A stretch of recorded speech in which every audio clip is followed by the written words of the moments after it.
Hermanos, les invito en esta mañana a que vayan a un texto en las Escrituras que se encuentra en Primera los Tesalonicenses, capítulo 2. Yo he estado predicando en mi iglesia a través de esta carta y ya en el pasado yo pude predicar de una unidad de pensamiento que se encuentra en el capítulo 2, versículos del 17 al 20. Y yo quisiera, por asunto de contexto, que pudiéramos leer los versículos del 13 al 20 y así luego poder clamar de nuevo al Señor para que Él nos dé la gracia para entender y aplicar su palabra a nuestras vidas. Si ustedes lo tienen, 1 Tesalonicenses 2, versículo 13, dice así la palabra de Dios. Por lo cual también nosotros sin cesar damos gracias a Dios de que cuando recibisteis la palabra de Dios que oísteis de nosotros, la recibisteis no como palabra de hombres, sino según es en verdad la palabra de Dios, la cual actúa en vosotros los creyentes. Porque vosotros, hermanos, vinisteis a ser imitadores de las iglesias de Dios en Cristo Jesús que están en Judea, pues habéis padecido de los de vuestra propia nación las mismas cosas que ellas padecieron de los judíos, los cuales mataron al Señor Jesús y a sus propios profetas, y a nosotros nos expulsaron y no agradan a Dios y se oponen a todos los hombres, impidiéndonos hablar a los gentiles para que éstos se salven. Así colman ellos siempre la medida de sus pecados, pues vino sobre ellos la ira hasta el extremo. Pero nosotros, hermanos, separados de vosotros por un poco de tiempo, de vista pero no de corazón, tanto más procuramos con mucho deseo ver vuestro rostro, por lo cual quisimos ir a vosotros, yo Pablo ciertamente una y otra vez, pero Satanás nos estorbó. Porque ¿cuál es nuestra esperanza o gozo o corona de que me gloríe? ¿No lo sois vosotros? Delante de nuestro Señor Jesucristo en su venida, vosotros sois nuestra gloria y gozo. Vamos a orar nuevamente. Padre, al estar ante el ministerio de tu palabra, pudiera parecer a algunos que somos personas que hemos perdido la razón, pensando que un libro puede transformar nuestras vidas y corazones. Pero ciertamente, Señor, hemos llegado a comprender que este no es un libro cualquiera, que este eres tú manifestado y revelado hacia los hijos de los hombres, y que a través de él, a pesar de que fue escrito y preservado por muchos años, tú lo has querido así para continuar hablando a la humanidad y para continuar hablando verdad a tu pueblo, a tu iglesia, para rescatar a los perdidos de la locura de sus corazones engañosos y traerlos a la cordura de la salvación en Jesucristo y de una vida redimida y restaurada para ahora darte a ti la gloria en todas las áreas de nuestra vida. Señor, nos ponemos ahora bajo el misterioso ministerio de tu Espíritu Santo, porque creemos firmemente que no solamente el Espíritu inspiró las Escrituras, sino que también Él la ilumina y Él poderosamente la aplica en nuestras mentes, renovando nuestra forma de pensar, guiándonos al arrepentimiento para que abracemos a Cristo tanto para salvación como para santificación, ya que Cristo es nuestro todo y en todo. Manifiéstate a ti, glorifícate a ti mismo a través de la locura de la predicación y que el resultado de tu verdad en nuestros corazones sea para gloria y honra de aquel que murió en la cruz por nosotros. Yo te lo pido en el nombre poderoso de Cristo Jesús. Amén. Durante el otoño, una joven llamada Linda estaba viajando sola por la carretera incómoda y peligrosa de la provincia Alberta hacia la provincia montañosa de Yukon en el país de Canadá. Linda no sabía que en realidad nadie debía viajar solo hacia la ciudad de Whitehorse, que traducido es Caballo Blanco, en la provincia de Yukon, y mucho menos en un carro tan pequeño como era su Honda Civic. Pero ella salió como toda una aventurera, sin saber que esa carretera estaba diseñada para otros tipos de vehículos con tracción en las 4 ruedas. La distancia entre Alberta y Yukon era de 1,552 kilómetros. La primera noche en el camino, Linda se tuvo que detener a dormir en la montaña que se encontraba de camino a Yukon y le pidió a la persona que trabajaba en la recepción de ese pequeño hotel que le hiciera una llamada despertadora a las 5 de la mañana para ella poder salir lo más temprano posible hacia la ciudad de Yukon. Linda no entendía por qué la recepcionista la miró con una cara de sorpresa ante tal solicitud. Y cuando ella se levantó tempranísimo a las 5 de la mañana y vio el tope de las montañas lleno de neblinas, entendió por qué era extraño tratar de viajar a esa hora. Y para no parecer una tonta, se fue a desayunar en el lobby del hotel. 2 camioneros estaban allí desayunando e invitaron a Linda a sentarse con ellos. Ya que el lugar de almorzar y desayunar era muy pequeño, ella se sintió entonces obligada a tener que compartir con ellos. Y uno de los camioneros le preguntó: ¿hacia dónde vas? Ella respondió: me dirijo hacia Whitehorse, en Yukon. Y el otro camionero reaccionó diciendo: ¿y en qué vehículo andas? Ella respondió: en mi Honda Civic. ¿En ese carro? Ni te atrevas, le dijo el segundo camionero. Esta carretera es muy peligrosa en un clima como este para ese vehículo. A lo que muy orgullosamente, aunque un tanto ignorante, le respondió Linda: bueno, yo me he propuesto tratar de hacerlo y lo haré. Y ante la determinación de Linda, el primer camionero sugirió: entonces nosotros 2 tendremos que abrazarte. Linda dio un brinco hacia atrás y dijo: de ninguna manera permitiré que ustedes me abracen. Y en coro los camioneros dijeron: no es un abrazo literal. Pondremos un camión delante de ti y un camión detrás. Y de esa manera te guiaremos a través de todas las montañas hasta llegar a tu destino. Y a través de toda esa neblina y los peligros de la carretera, Linda siguió las luces rojas enfrente de ellas, seguidas de las otras 2 luces amarillas por detrás. Y así Linda tuvo la seguridad de esa gran escolta mientras pasaba a través de las montañas. Y hermanos y hermanas en Cristo, de igual manera en nuestra vida cristiana enfrentamos eventos, circunstancias y realidades que son como la neblina y los peligros de esa carretera montañosa, con curvas y bajadas apremiantes, con poca y confusa visibilidad. Y por eso necesitamos ser abrazados por nuestros hermanos y hermanas en Cristo mientras continuamos avanzando hacia la meta.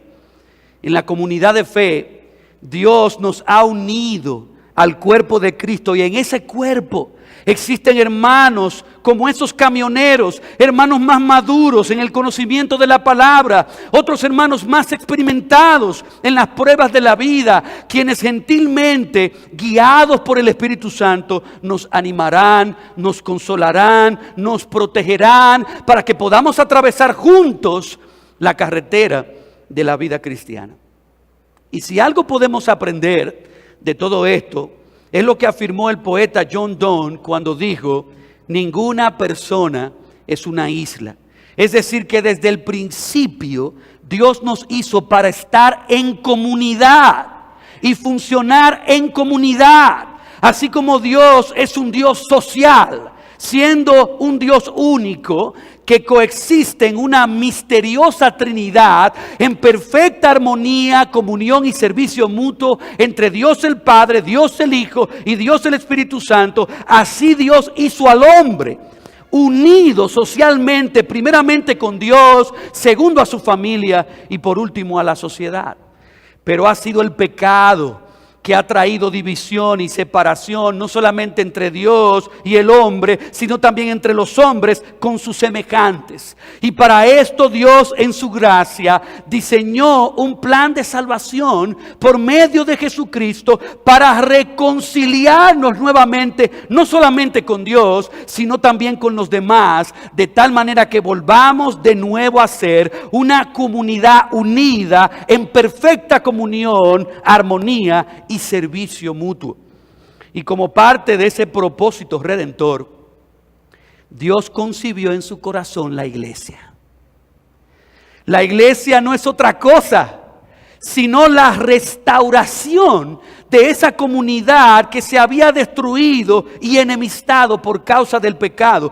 Dios quiere utilizar la iglesia para mostrarle al mundo cómo los hombres deben volver a vivir en comunión con Dios y en comunión los unos con los otros.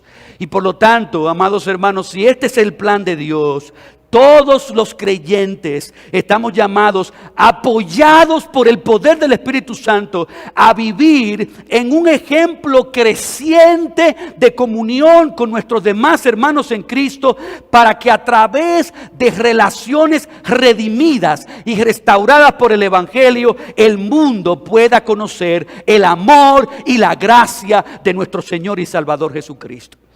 Por eso yo quisiera compartir con ustedes, amados hermanos de la Iglesia Cristiana Nueva Vida, a la luz de este pasaje de 1 Tesalonicenses capítulo 2, 17 al 20, un sermón que he titulado Cultiva una intencional comunión con tus hermanos en Cristo. Cultiva una intencional comunión con tus hermanos en Cristo. Y ya que el Evangelio nos unió a Cristo y a su iglesia para juntos crecer y juntos ser transformados espiritualmente, por eso tú debes cultivar una intencional comunión con tus hermanos en Cristo.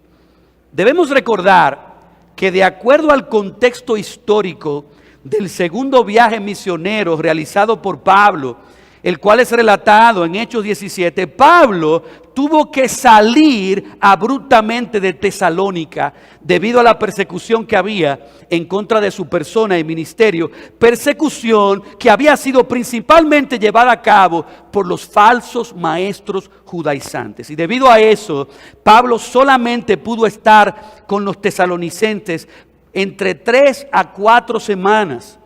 Y al salir abruptamente en contra de su voluntad, Pablo había quedado profundamente preocupado por la condición espiritual de los tesalonicenses. Y por esa razón, él escribe esta carta, y en especial los versículos de 1 Tesalonicenses 2, del 17 al 20, para expresar el intenso y profundo deseo y anhelo que Pablo tenía de volver a tener comunión con los tesalonicenses, con el propósito de poder edificarles de nuevo. Varias frases de este pasaje deben llamar nuestra atención.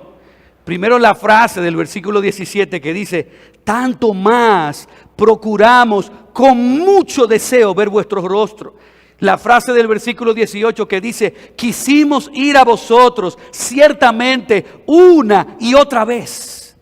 Estas dos frases describen un corazón que intencionalmente buscaba tener comunión con los demás creyentes, con el propósito de edificarlos y bendecirlos. Y hermanos, este es el corazón que tú y yo necesitamos en cada comunión local donde Dios nos ha llamado a formar parte del cuerpo de Cristo. Es verdad, el pecado afectó nuestras vidas de tal manera que nos volvimos personas egoístas, centradas y encerradas en nosotros mismos, que ni siquiera teníamos tiempo para pensar en las necesidades de los demás.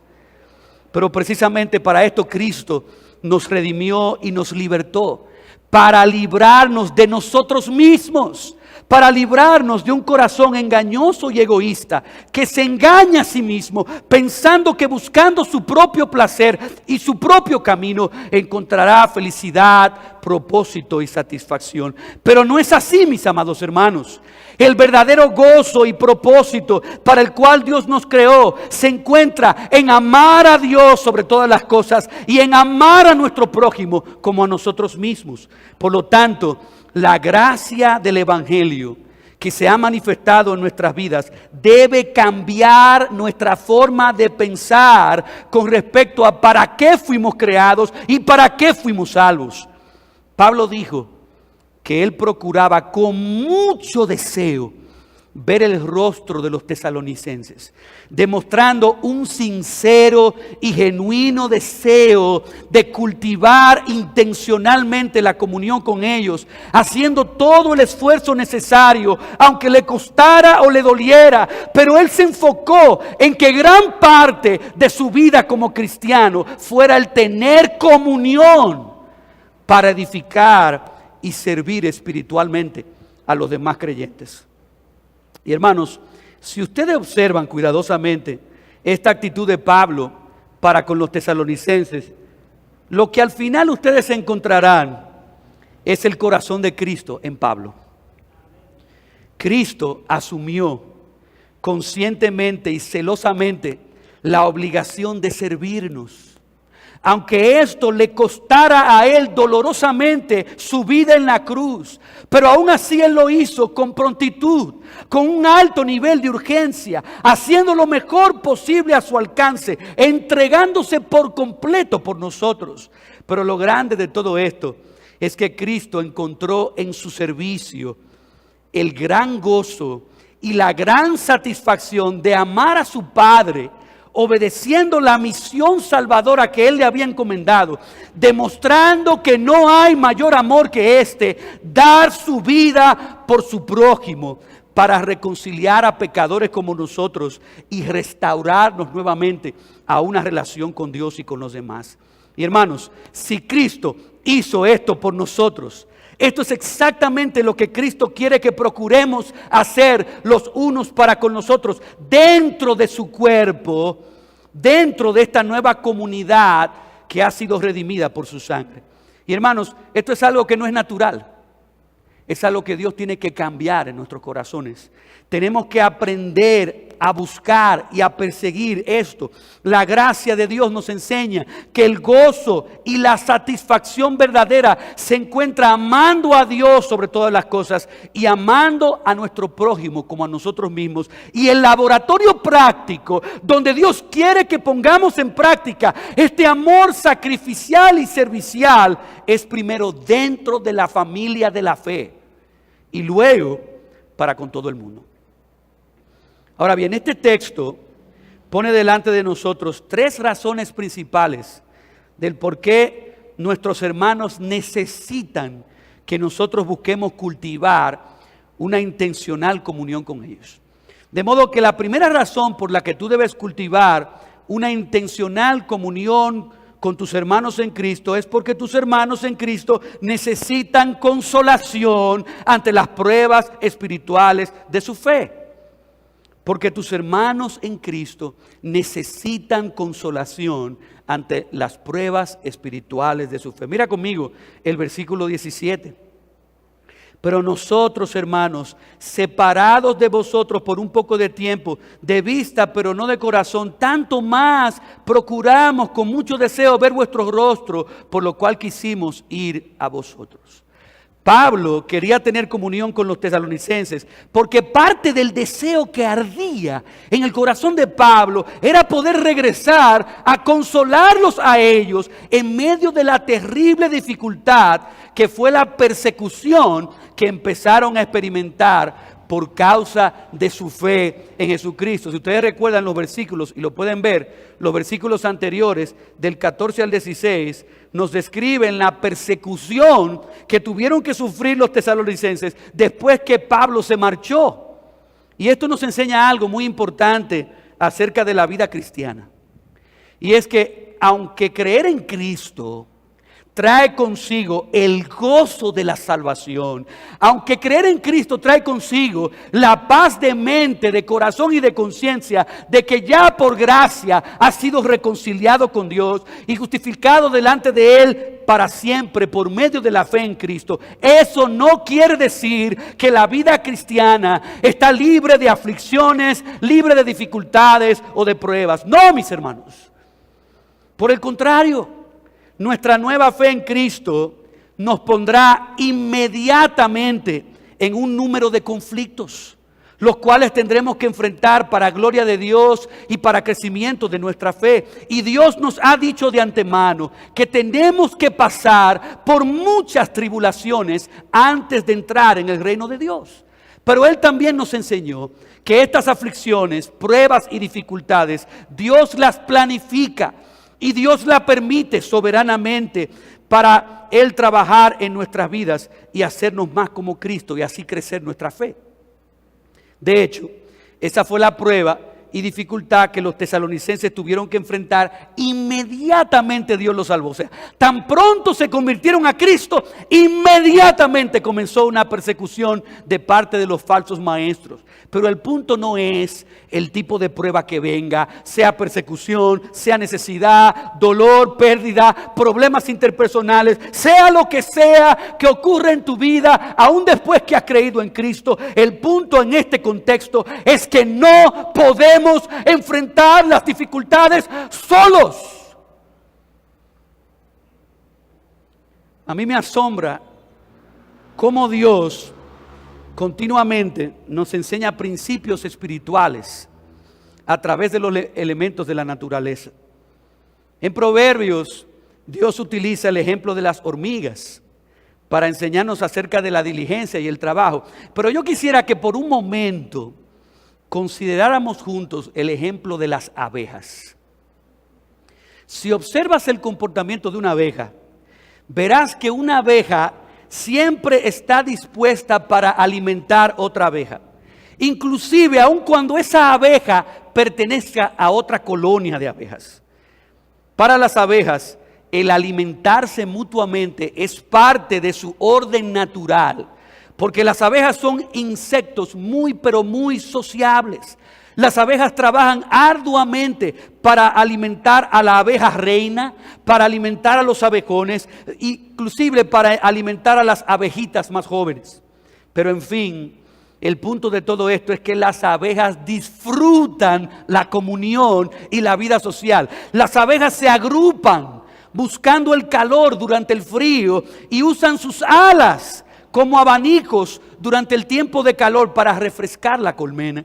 Y de esa manera las abejas trabajan arduamente buscando el beneficio y el bienestar las unas para con las otras. Y adicional a eso, cuando llega el tiempo de construir un enjambre o colmena, las abejas exploran juntas, saliendo en búsqueda de lugares ideales donde una nueva colonia pudiera establecerse. Y después de explorar, regresan al grupo para reportar sus hallazgos y llevan a cabo un tipo de danza a través del cual comunican la ubicación del hogar donde quieren establecerse.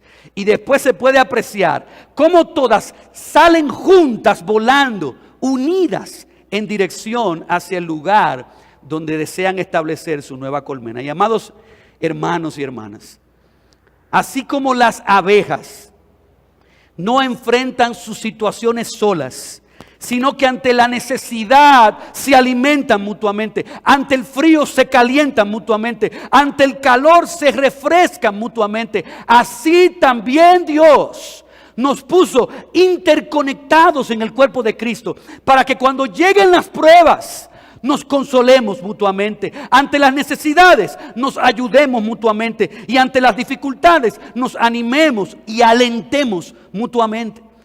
Y hermanos, yo estoy tan agradecido porque ustedes están orando por nosotros, y yo sé que mi familia ora continuamente por mí y por mi esposa, pero quizás otros no saben la lucha emocional que es estar pasando por la prueba de no tener hijos. Créanme que en algunos momentos ha sido retante. Nosotros amamos a los niños, mi esposa y yo. Soñábamos y relajábamos en nuestro noviazgo con tener 7 hijos. Pero Dios no ha querido darnos hijos hasta ahora. Y Sara y yo hemos llorado juntos.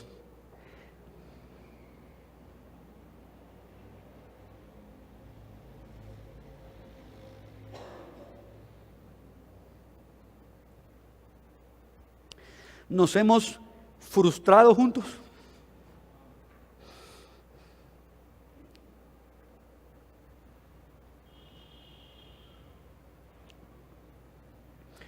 Y hemos luchado juntos para no perder la esperanza de seguir confiando en nuestro bondadoso Dios, creyendo que en su plan para nosotros no hay despropósito alguno y que su voluntad para con nosotros es siempre buena, agradable y perfecta, aunque no entendamos todo lo que está pasando y aunque nuestra situación no cambie. Pero tú no te imaginas el consuelo que uno recibe en el alma y en el corazón. Cuando un hermano en Cristo, en comunión, se acerca a tu vida y te dice que está orando por ti, rogándole incansablemente al Dios de toda gracia que se compadezca de nosotros. Hermanos, Dios consuela el alma, Dios anima el espíritu, Él afirma la fe y la esperanza en Él como resultado de, hermanos, estar compartiendo juntos en comunión. Y el instrumento que Dios utiliza es la comunión con los hermanos. ¿Cuántas almas han sido consoladas en la sencilla pero intencional comunión de los hermanos en Cristo? ¿Cuánta gracia sale del cielo y es administrada y dispensada por el Espíritu cuando los creyentes están juntos en armonía, compartiendo su fe y aplicándose mutuamente las verdades y promesas que Dios nos ha dado en su palabra? Pero hermanos, el punto es este: no somos islas independientes, somos un cuerpo en Cristo. Y en medio de las pruebas nos necesitamos los unos a los otros. Porque ¿cómo se enterarán y se interesarán los demás hermanos en mi dificultad y en mi prueba personal? ¿Cómo otros podrán consolarme y edificarme si no estoy cultivando intencionalmente tener comunión con mis hermanos y hermanas en Cristo? Amados hermanos, no podremos consolar, ayudar, animar, suplir lo que haga falta a nuestros hermanos, al menos que cultivemos una intencional comunión y nos interesemos genuinamente por las vidas de nuestros hermanos. Yo no estoy hablando de la breve comunión que las iglesias tienen cuando al final acaba un culto. Yo estoy hablando, ¿cuándo fue la última vez que tú te acercaste intencionalmente a un hermano para saber de su vida? ¿Cuándo fue la última vez que tú invitaste a un hermano a tu casa para tener comunión y hablar de lo que Dios está haciendo en tu vida? Tenemos que desarrollar la convicción de que la comunión es el resultado de una consciente obligación de interesarme en la vida de los demás. Así como Pablo tenía un ardiente anhelo por los tesalonicenses y él procuraba ser un instrumento de gracia para ellos. Ya hemos visto que la primera razón por la que debo cultivar esta comunión intencional es porque mis hermanos necesitan consolación ante las pruebas espirituales de su fe. Pero veamos la segunda razón por la que debemos cultivar una intencional comunión, y es porque el diablo sabe que la comunión entre hermanos produce crecimiento y fruto espiritual. El diablo sabe que la comunión entre los hermanos en Cristo produce, fortalece crecimiento y fruto espiritual. Nota conmigo el versículo 17 y 18. Tanto más procuramos con mucho deseo ver vuestro rostro, por lo cual quisimos ir a vosotros. Yo, Pablo, ciertamente una y otra vez, pero Satanás nos estorbó. Hermanos, no podemos ignorar que el enemigo de nuestras almas sabe que una iglesia que desarrolla este tipo de comunión hasta alcanzar el nivel de hermandad y de familia será una iglesia firme, impactante y poderosa en las manos de Dios. Y aunque el impío no los reconoce, aunque el incrédulo no lo entiende por su estado natural en el pecado, en el fondo de su corazón él anhela pertenecer a una sociedad donde las personas se amen mutuamente, como la iglesia está llamada a ser, como parte de su diseño y propósito divino. Y es por esto, hermanos, que la iglesia no ganará almas solamente por la predicación verbal del evangelio, sino que una iglesia ganará almas por la convivencia, por el amor y la unidad que estamos practicando dentro de la familia de la fe. Cristo oró por eso en Juan 17, del 20 al 23. Él dijo: mas no os ruego no solamente por estos, sino también por los que han de creer en mí por la palabra de ellos, para que todos sean uno, como tú, oh Padre, en mí, yo en ti, que también ellos sean uno en nosotros, para que el mundo crea que tú me enviaste. La gloria que me diste yo les he dado, para que sean uno, así como nosotros somos uno, yo en ellos y tú en mí, para que sean perfectos en unidad, para que el mundo conozca que tú me enviaste y que los has amado a ellos como también a mí me has amado. Cristo dijo aquí que una de las maneras como los pecadores del mundo vendrán a creer en Él será por el testimonio de unidad y hermandad que se vive en la comunión de los creyentes. Que cuando estemos en perfecta unidad, como el Padre, el Hijo y el Espíritu se relacionan, esa unidad en comunión será lo que Dios utilizará para mostrar al mundo su necesidad de Cristo, que los introducirá a la nueva familia de Dios. Y hermanos, el diablo sabe eso. Por eso el diablo está trabajando arduamente para sembrar cizaña, pleitos, contiendas en medio nuestro, para que nosotros no seamos esa lámpara encendida que anuncia y modele el amor de Dios delante de los hombres. Pablo dijo en 1 Tesalonicenses 2:18 que él quiso regresar a los tesalonicenses, pero varias veces Satanás lo estorbó. Y esto nos revela que una de las grandes oposiciones de Satanás en contra de Cristo y de su iglesia es impedir y frustrar que nosotros desarrollemos una profunda e íntima comunión, porque él sabe que a través de esa comunión hay edificación y la iglesia se hace fuerte, se transforma, se madura y produce mucho fruto. De hecho, Pablo le dijo a los corintios en 2 Corintios 2:11 que como cristianos no debemos dejar que Satanás gane ventaja alguna sobre nosotros, pues no ignoramos sus maquinaciones. Y parte de las maquinaciones del diablo dentro de la iglesia de los Corintios para dañar y destruirla era producir una enemistad, una indiferencia y una frialdad en el cuerpo, de modo que ellos no brillaran el vínculo perfecto del amor de Cristo en el núcleo de las relaciones de los hermanos en el cuerpo local. ¿Y ustedes saben cuál fue la estrategia del diablo para destruir la comunión de la iglesia en los Corintios? El diablo estaba estorbando a los corintios para que ellos no practicaran el perdón para con aquella persona que había cometido el pecado horrible de inmoralidad de 1 Corintios 5 y que ahora este hombre se había arrepentido. Y hermanos, una iglesia que no perdona, lamentablemente no puede estar unida.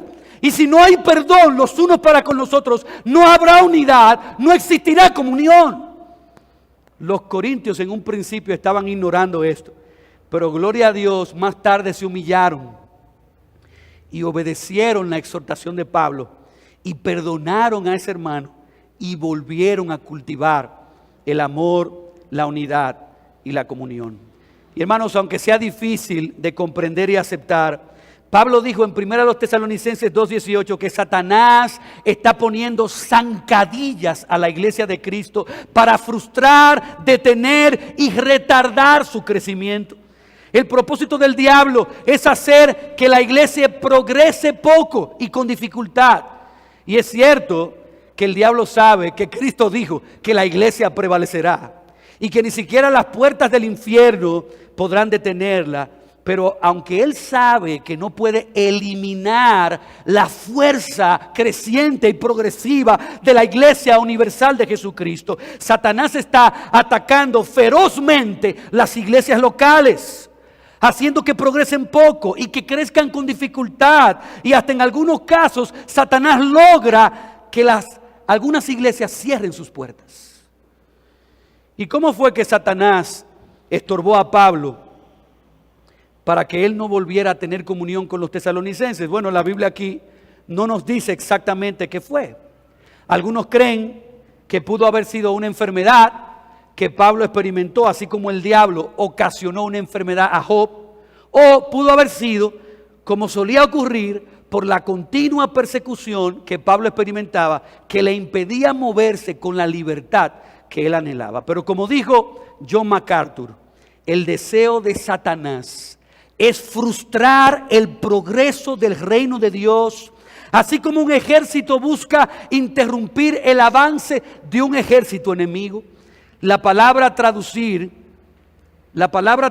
estorbar es un término militar que se refiere a excavar una zanja o destruir el camino. Y una de las medidas que un ejército antiguo tomaba para enfrentar la oposición era precisamente cavar una zanja grande para prevenir que las tropas enemigas pudieran alcanzarlos, o hasta colocaban una gran piedra en el camino para que no pudieran atravesarla. Y así describió Pablo al diablo, como sobrenaturalmente obstruyendo el deseo del apóstol de volver a tener comunión con los tesalonicenses. Y el diablo es como un león rugiente que anda buscando a qué iglesia devorar. Pero nosotros como cristianos tenemos que aprender a luchar, a resistir los ataques del enemigo. Y hermanos, el punto de todo esto es que a pesar de que Dios en su soberanía permite que el diablo nos estorbe, nosotros somos responsables de no dejar que el diablo nos zarandee, tentándonos a la falta de unidad y comunión, dejando que el enemigo siembre entre nosotros apatía, enemistad, poca hermandad y división. Nosotros tenemos que luchar contra el diablo, tenemos que resistirlo, tenemos que conocer sus estrategias y maquinaciones en contra de la iglesia. ¿Ustedes se recuerdan cuando el diablo pidió a Pedro para zarandearlo? Yo creo que cuando el diablo ve una iglesia que está creciendo y que Dios en su gracia la está usando, el diablo hace lo mismo. Y el diablo busca zarandear esa iglesia para frustrar y estorbar su crecimiento. Por lo tanto, hermanos, no podemos permitir que el diablo neutralice, paralice, impida, frustre, desacelere nuestro llamado a perseguir el crecimiento como un cuerpo unido en amor e íntima comunión. En Cristo, en su palabra, en su espíritu. Hemos recibido todo lo que necesitamos para continuar creciendo en comunión. Así que, hermanos, si tenemos que perdonar, perdonemos.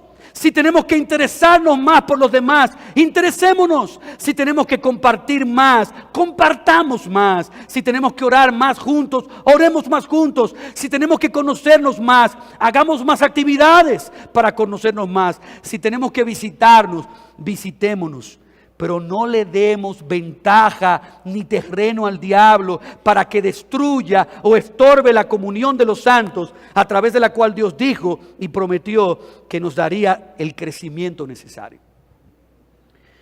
Finalmente, habiendo visto las dos primeras razones por las que tenemos que cultivar una intencional comunión, primero porque nuestros hermanos en Cristo necesitan consolación en medio de las pruebas, y porque el diablo sabe que la comunión entre los hermanos produce crecimiento y fruto espiritual, yo quiero que observemos la última razón por la que debemos cultivar una intencional comunión, y es porque tu tarea de formar el carácter de Cristo en tus hermanos será recompensada por Cristo en su segunda venida. Porque tu tarea de formar el carácter de Cristo en tus hermanos será recompensada en su segunda venida. Nota conmigo el versículo 19 y 20. Porque ¿cuál es nuestra esperanza o gozo o corona de que me gloríe? ¿No lo sois vosotros delante de nuestro Señor Jesucristo en su venida? Vosotros sois nuestra gloria y gozo. Hermanos, Pablo entendió el valor espiritual y el valor eterno de las almas de los hombres.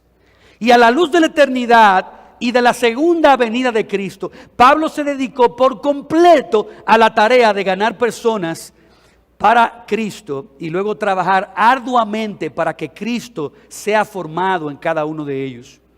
Por eso Pablo le dijo a los tesalonicenses que ellos eran su esperanza, que los tesalonicenses eran su gozo y su corona, en los cuales él se gloriaría cuando Cristo volviera en su segunda venida. Y esto motivaba a Pablo a perseguir el querer tener comunión con los creyentes, porque Dios había prometido que todo lo que hagamos para ganar a otros para Cristo y todo lo que hagamos para ayudar a otros a crecer en Cristo, cada palabra de exhortación, cada buena obra, cada palabra de ánimo, cada palabra de oración, cada ayuda, cada palabra de confrontación o corrección, cada vaso de agua fría dado en el nombre de Cristo para ganar a otros para el Evangelio y para formar el carácter de Cristo en ellos, será recompensado en la segunda venida. Y todo esto nos lleva al reconocimiento de que en la segunda venida de Cristo seremos juzgados por nuestra fidelidad y por nuestro servicio a Cristo en esta vida.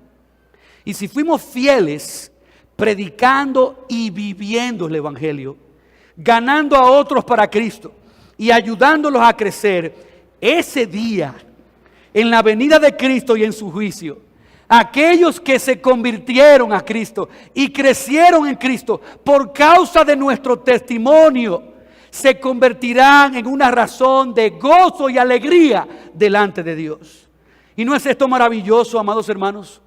Que en el día del juicio Dios nos recompense con un mayor estado de gozo, de deleite, de felicidad, por la forma en cómo nos dejamos usar por Él para transformar las vidas de otros. Esto es grandioso. Y esto nos debe motivar a seguir trabajando diligentemente, buscando el interés supremo y más alto de la gloria de Dios en la salvación de los pecadores y en la transformación de esos pecadores a la imagen de Cristo.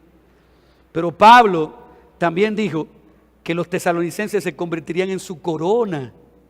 Es decir, que por Pablo haber buscado tener comunión con ellos y guiarlos a dar un paso más en la santificación, en el día del juicio, los tesalonicenses se convertirían en una corona de victoria, en un premio por haber logrado un servicio excepcional para la gloria de Cristo y la causa de su reino.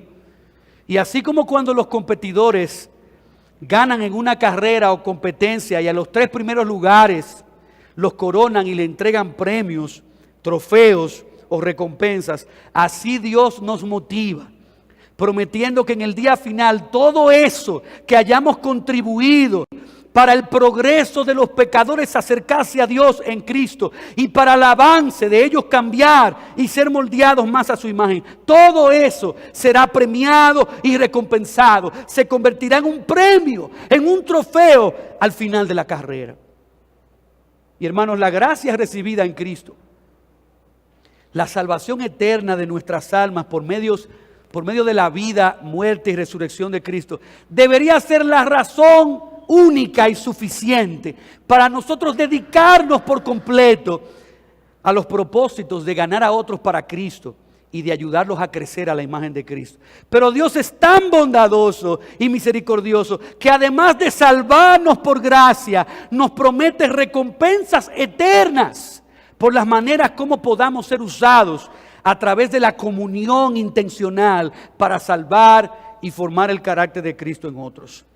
El famoso, reconocido teólogo Charles Hodge dijo: las Escrituras nos enseñan que la fidelidad y el gozo de los creyentes en la vida futura, cuando Cristo venga por segunda vez y nos juzgue, será mayor o menor en la proporción y medida que haya sido nuestro servicio a Cristo en esta vida. Si amamos poco a Cristo, haremos poco por Cristo. Y si hacemos poco por Cristo, nuestra fidelidad, nuestra felicidad y recompensa será menor. Y como dijo Thomas A. Kempis, describiendo a Dios, motivando al creyente a la luz de la venida de Cristo y a la eternidad, él dijo: no permitas que las labores que yo les he encomendado por mi causa y las aflicciones por mi reino lo desgasten o desanimen. Por el contrario, deja que mi promesa de recompensa te fortalezca y te consuele en cada circunstancia y en cada servicio que hagas en mi nombre. Yo soy capaz de recompensarte por encima de toda medida y nivel humano. No tendrás que trabajar por mucho tiempo, ni sufrir por mucho tiempo angustias por mi causa. El tiempo vendrá cuando todo trabajo y servicio hecho en mi nombre terminará. Por lo tanto, trabaja ahora fielmente en la viña, porque yo mismo te recompensaré. Se cuenta la historia de una atleta de clase mundial que fue invitada a competir en una carrera en Connecticut, Estados Unidos. En la mañana de la carrera, ella había manejado su carro desde la ciudad de Nueva York hasta la ciudad de Connecticut, siguiendo una dirección que alguien le había dado por teléfono. Pero lamentablemente cuando ella llegó a Connecticut se perdió. Y al no saber dónde estaba, se detuvo en una bomba de gasolina para pedir ayuda. Ella sabía que la carrera iba a iniciar en un parqueo de un gran centro comercial y el empleado de la bomba le dijo que él había escuchado de esa carrera y que la habían organizado un poco más adelante en la avenida y la orientó a ella para que llegara. Cuando ella llegó al parqueo, se sintió aliviada, ya que un número modesto de corredores todavía estaban calentando antes de la competencia. Pero los competidores eran mucho menos de lo que ella se había imaginado y pensó entonces que la carrera sería fácil de ganar de lo que ella se imaginaba. De modo que después de estacionarse, corrió hacia la estafeta de registro, se apuntó, se sorprendió que los oficiales de esa carrera estaban celebrando que un atleta de tanto renombre como ella estuviera allí apoyando esta carrera. Y como estaba tarde, la inscribieron, le pusieron su nombre en la espalda y llegó justo al inicio antes de que tocaran el disparo para salir. Y salió corriendo. Y como era de esperarse, la atleta ganó fácilmente, sin mucho esfuerzo, llegando hasta 4 minutos antes que el segundo atleta que llegó después de ella. Solo después que terminó la carrera, cuando no hubo ningún trofeo ni cheque a su nombre como premio mayor a su victoria, fue que ella confirmó que ella se había registrado en la carrera equivocada. Una carrera más corta y menos importante a la cual en verdad la habían invitado. La verdadera y más importante carrera estaba ocurriendo en otro sector de la ciudad. Ella lamentablemente fue al punto de inicio incorrecto, corrió la carrera incorrecta y perdió el chance y la oportunidad de ganar el verdadero trofeo y premio. Y hermanos, esto es exactamente lo que nos puede ocurrir a nosotros. Si nosotros perdemos de vista la dirección de la verdadera carrera a la cual Dios nos ha llamado.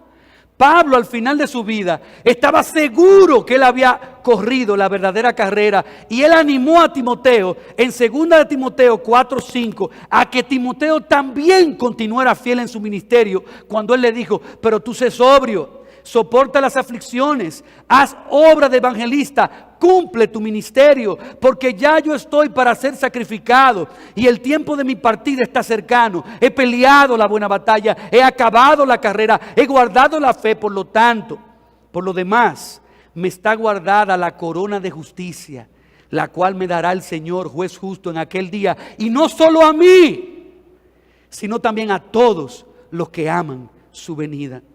Pablo estaba seguro de haber corrido la carrera de predicar el evangelio, ganando a otros para Cristo y formando el carácter de Cristo en sus hermanos. Y por lo tanto él estaba seguro de que él recibiría la corona que el Señor le daría en aquel día. Una corona que no era solo para Pablo, sino para todos los creyentes que reorientamos nuestras vidas para correr la carrera a la cual Cristo nos llamó. Y hermanos, ninguno de ustedes puede decir que no sabía cuál era la verdadera carrera. Muchos de ustedes se han dejado arropar por los afanes y los quehaceres de esta vida. Y yo creo que están corriendo la carrera terrenal y mundana de perseguir los premios y las coronas corruptibles de este siglo. Por eso Cristo dijo en Mateo 6, no os hagáis tesoros en la tierra, donde la polilla y el orín corrompen y donde ladrones minan y hurtan, sino haceos tesoros en el cielo, donde ni la polilla ni el orín corrompen y donde ladrones no minan ni hurtan, porque donde esté vuestro tesoro, allí también estará vuestro corazón. Y si Cristo nos exhortó así, amados hermanos, no se dejen engañar por los premios y las coronas corruptibles que esta vida puede ofrecer. Por el contrario, toma la decisión de comenzar a perseguir de ahora en adelante la corona incorruptible que Dios prometió para aquellos que corren la verdadera carrera de Cristo. Hermano y hermana, sal de esa carrera engañosa que te está robando la oportunidad de alcanzar el verdadero premio. Que no te pase como esa mujer que se dio cuenta al final, cuando ya era muy tarde, cuando ya no podía recibir recompensa.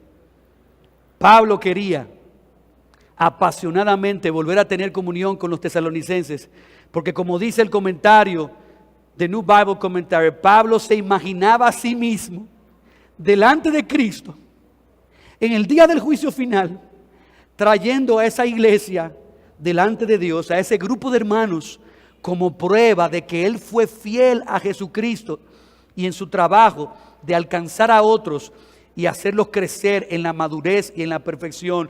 Ese testimonio de los tesalonicenses sería una corona en la cabeza de Pablo en el juicio final. Y como dijo Warren Wiersbe en su comentario de Bible Exposition Commentary, Pablo vivió con el futuro en mente, no solo pensando en el presente. Sus acciones presentes estaban gobernadas por lo que Dios haría en el futuro. Y Pablo sabía que Jesucristo volvería por segunda vez y lo iba a recompensar por su fiel ministerio. Y ese día la fe de los tesalonicenses traería gloria y gozo al corazón de Pablo. Por lo tanto, amados hermanos, así como en la meta final de cualquier carrera se le da a una corona a aquellos que compiten según las reglas, Dios quiere que corramos nuestra carrera siendo fieles, enfocados en la salvación y en la santificación de nuestros hermanos, ya que todo lo demás en este mundo se quedará y será destruido. Y allí en el juicio final recibiremos coronas, igual como los ancianos de Apocalipsis 4 recibieron corona, y la pondremos a los pies de Cristo. Porque después de todo, todas nuestras buenas obras, todas las almas que alcancemos para Cristo, todo el crecimiento que por nuestro testimonio y comunión podamos haber colaborado en la vida de otros, son hechos que lo hemos logrado con el poder de Dios y por su gracia. Y por lo tanto, al final, Él merecerá toda la alabanza y toda la gloria por los siglos de los siglos. Amén. Así que, hermanos, Dios nos está llamando a cultivar una intencional comunión. Primero, porque nuestros hermanos en Cristo lo necesitan en medio de sus pruebas. También porque el diablo sabe que la comunión de los hermanos produce crecimiento y fruto espiritual, pero también porque tu tarea de conformar a otros a la imagen de Cristo será recompensada en la segunda venida. Yo no sé si usted ha sido motivado en esta mañana, pero yo he sido motivado a buscar, a perseguir, a cultivar la comunión, de modo que cuando nos presentemos delante de Cristo, se paren una multitud de personas que digan: Él fue instrumento de gracia en las manos de Dios para traerme a Cristo y para hacerme crecer en Cristo.